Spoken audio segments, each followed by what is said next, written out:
Hello everyone, I am संदेश। तो जैसा कि आप लोगों को पता, आज हम लोग कृषि वनस्पति विज्ञान की पार्ट 2 डिस्कस करेंगे।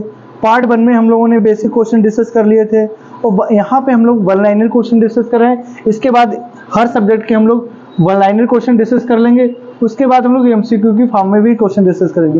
देखा, सहजीवी जीवाणु कौन सा होता है? फ्यूनेरिया होता है। कोशिका में प्रोटीन संश्लेषण का कार्य राइबोसोम्स करता है। कौन करता है? राइबोसोम्स करता है। आपको बोलना नहीं, बस मन के अंदर बोलना है ना। आत्महत्या की खेली, मतलब आत्महत्या, मतलब अपनी हत्या अपने आप कौन करता है? लाइसोसोम करता है। कितने आत्महत्या उसने कर ली है? तो अपनी हत्या कौन करता है? लाइसोसोम करता है।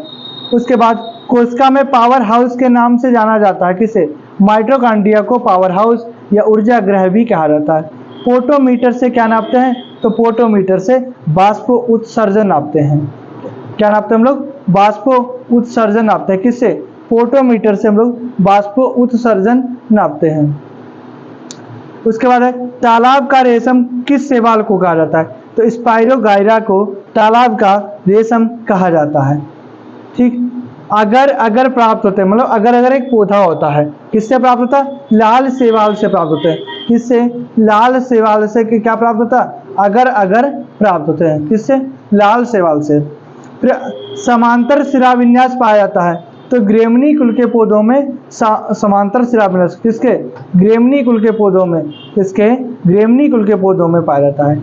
जलिका रूपी शिराविन्यास किसमें पाया जाता है? चना, सरसों, मेरे साथ मन के अंदर बोलते जाओ। पिच्छाकार संयुक्त पत्ती किसमें पाई जाती है? गुलाब और नीम में। गुलाब और नीम में। दीर्घ हस्ताकार पक्षी कपास, भिंडी में पाई जाती है। किसमें पाई जाती है? कपास और भिंडी में। समपिच्छ की पत्ती पाई जाती है इमली, अमलतास, गुलमोहर। इमली, अमलतास, गुलमोहर। अच्छा, बहुपिच्छ पत्ती पाई जाती है गाजर, धनिया, सौंफ में। किसमें? गाजर, धनिया, सौंफ में। एक पर्णी हस्ताकार पत्ती पाई जाती है किसमें? नींबू में। सूखी पुष्कर्म होता है लठजीरा। लठजीरा कैसा पुष्कर्म होता है? सूखी पुष्कर्म होता है। जड़ में ऊतक होता है जाइलम। जड़ में कौन सा होता है? जाइलम। और तने के लिए फ्लोएम होता है। ग्लाइकोसिस का अंतिम उत्पाद क्या होता है? पारूपिक अम्ल। किसका अंतिम उत्पाद होता है? ग्लाइकोसिस का अंतिम उत्पाद क्या होता है? पारूपिक अम्ल होता है। मोनोसेक्राइड क्या होता है? ग्लूकोज और फ्रक्टोज। अगर किसी को भी हमारे व्हाट्सएप ग्रुप पे जुड़ना है तो उसका नंबर है 9369044421। यहाँ पे आप लोग हमारे व्हाट्सएप ग्रुप पे जुड़ जाओगे, वहाँ पे आप लोगों को इंपॉर्टेंट क्लासेस मिलती रहेंगी। ओके, फिर मोनोसेक्राइड कौन बनाता है? ग्लूकोज और फ्रक्टोज मिलते हैं। डाइसेक्राइड का सुक्रोज और माल्टोज होते हैं। पॉलीसेक्राइड मंड स्टार्च। C3 पौधे होते हैं पतले तने वाले। C3 पौधे कौन से होते हैं? पतले तने वाले होते हैं। C4 पौधे मोटे तने वाले होते हैं। अभी हम क्या करेंगे, हर सभी सब्जेक्टिव के वन लाइनर क्वेश्चन डिस्कस कर लेंगे। उसके बाद हम क्या करेंगे, टॉपिक बाई, जैसे वनस्पति विज्ञान के, जियोलॉजी के प्री एमसीक्यू फॉर्म में डिस्कस करेंगे। उसके बाद हम क्या करेंगे, फिर हम प्रैक्टिस सेट सॉल्व करेंगे। पहले वन लाइनर क्वेश्चन, फिर एमसीक्यू, उसके बाद हम लोग एक एक टॉपिक के 100 क्वेश्चन, 200 क्वेश्चन हम लोग डिस्कस कर लेंगे। एपीकीलस किस कुल में पाए जाते हैं? तो एपीकीलस मालवेसी कुल में पाया जाता है। किसमें? मालवेसी कुल में पाए जाते हैं। ओके। प्रराव पर्व पाया जाता है किसमें? शतावर में प्रराव पर्व पाया जाता है। पादप और मानव के बीच की कड़ी को क्या कहते हैं हम लोग? युगलीना कहते हैं। क्या कहते हैं? युगलीना कहते हैं। जंतु और वनस्पति में क्रियात्मक संरचनात्मक इकाई क्या होती है? कोशिका होती है। ठीक, जंतु कोशिका और वनस्पति कोशिका में अंतर, ये अंतर तो इतना नहीं आता, बस इसमें सेंट्रोमियर पाया जाता है, उसमें सेंट्रोसोम नहीं पाया जाता है। उसका एकल कोशिका की खोज किसने की थी? एंटनी वान ल्यूवेनहॉक ने की थी। किसने की थी? एंटनी वान ल्यूवेनहॉक ने की थी। माइटोकॉन्ड्रिया को जंतु कोशिका में सर्वप्रथम किसने देखा? मतलब माइटोकॉन्ड्रिया है, ये किसने देखा था? केलिकर ने देखा था। कब? 1861 में देखा था। कब? 1861 में। किसने देखा था? केलिकर ने देखा था। ओके। माइटोकॉन्ड्रिया को वनस्पति कोशिका में सर्वप्रथम किसने दिया था? एम मेविस ने दिया था। माइटोकॉन्ड्रिया की खोज डब्ल्यू फ्लेमिंग। तो देखो क्वेश्चन चेंज होते हैं। वनस्पति कोशिका में वो पूछेगा आपसे तो एम मेविस कहोगे, और उसके बाद जंतु कोशिका में पूछेगा तो क्या कहोगे? केलिकर कहोगे। और खोज डब्ल्यू फ्लेमिंग ने की थी। और माइटोकॉन्ड्रिया नाम किसी और ने दिया था, उसका नाम क्या? सी वेंडो ने दिया था। माइटोकॉन्ड्रिया के आकार कितना होता है? 2.5 माइक्रोन होता है। माइटोकॉन्ड्रिया की आकृति अंडाकार गोलाकार छड़नुमा होता है। किस पौधे के माइटोकॉन्ड्रिया में डीएनए पाया जाता है? निम्फिया में। किसमें? निम्फिया में। प्रोटोजोआ संघ में माइटोकॉन्ड्रिया की संख्या कितनी होती है? 50,000 से 5 लाख तक। कितनी? 50,000 से लेकर 5 लाख। माइटोकॉन्ड्रिया की भाभित पर किस प्रकार के ऑक्सीसोम पाए जाते हैं? अक्रिय सेल। कैसे? अक्रिय सेल।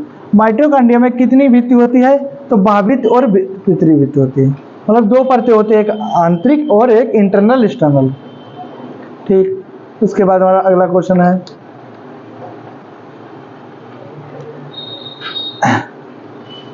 माइटोकॉन्ड्रिया की उंगली के समान संरचना को क्या कहते हैं? उंगली के समान संरचना को हम लोग क्या कहते हैं? क्रिस्टी कहते हैं। क्या कहते हैं? क्रिस्टी कहते हैं। क्रिस्टी पर कौन कौन सी संरचना पाई जाती है? क्रिस्टी पर ऑक्सीसोम पाई जाती है। कौन कौन सी पाई जाती है? हमारी ऑक्सीसोम पाई जाती हैं। ठीक, 2 ऑक्सीसोम के बीच की दूरी कितनी होती है? 80 से 100 एंगस्ट्रॉम होती है। कितनी होती है? 80 से 100 एंगस्ट्रॉम। ऑक्सीसोम का व्यास कितना होता है? 85 एंगस्ट्रॉम। कितना होता है? 85 एंगस्ट्रॉम होता है। अच्छा, माइटोकॉन्ड्रिया मनुष्य के किस भाग में नहीं पाया जाता? तो आंख के रेटिना में। कहाँ पर नहीं पाया जाता? आंख के रेटिना, मतलब आरबीसी, रेड ब्लड सेल्स। ठीक, लाल रुधिर कणिकाएं। माइटोकॉन्ड्रिया के किस भाग में सबसे अधिक एंजाइम पाए जाते हैं? तो सबसे अधिक एंजाइम किस में पाए जाते हैं? ऑक्सीसोम के सिर पर। किसके? ऑक्सीसोम के सिर पर पाए जाते हैं। माइटोकॉन्ड्रिया का कार्य सभी को पता है, क्या कहता है? ग्लाइकोसिस, क्रेब्स चक्र, और इसे क्या कहते हैं? ऊर्जा का निर्माण करता है। इसे ऊर्जा सिक्का भी कहते हैं, पावर हाउस भी कहते हैं। प्लास्टिक शब्द किस शब्द से निर्मित है? तो प्लास्टिकास से होता है। सर्वप्रथम प्लास्टिक शब्द का प्रयोग किसने किया था? तो सिम्पर ने। किसने किया था? सिम्पर ने किया था। प्लास्टिक कितने प्रकार के होते हैं? क्लोरोप्लास्ट, क्रोमोप्लास्ट, ल्यूकोप्लास्ट होते हैं। अच्छा, ल्यूकोप्लास्ट कहाँ पाया जाता है? जड़ में। किसमें? जड़ में। क्रोमोप्लास्ट कहाँ पाया जाता है? पौधों के रंगीन भाग में। अच्छा, प्लास्टिड का मतलब समझे? इसको लवक को कह रहे हैं यहाँ पे। हरित लवक, ये लवक के प्रकार होते हैं।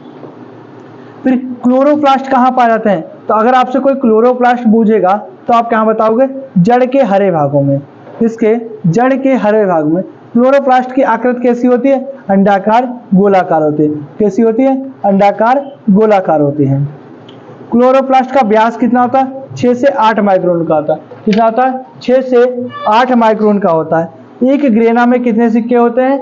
एक ग्रेना में 30 से 40 सिक्के होते हैं। 30 से 40 सिक्के होते हैं। इसमें एक ग्रेना में 30 से 40 है। एक सिक्के को क्या कहते हैं हम लोग? थाइकेलाइड कहते हैं।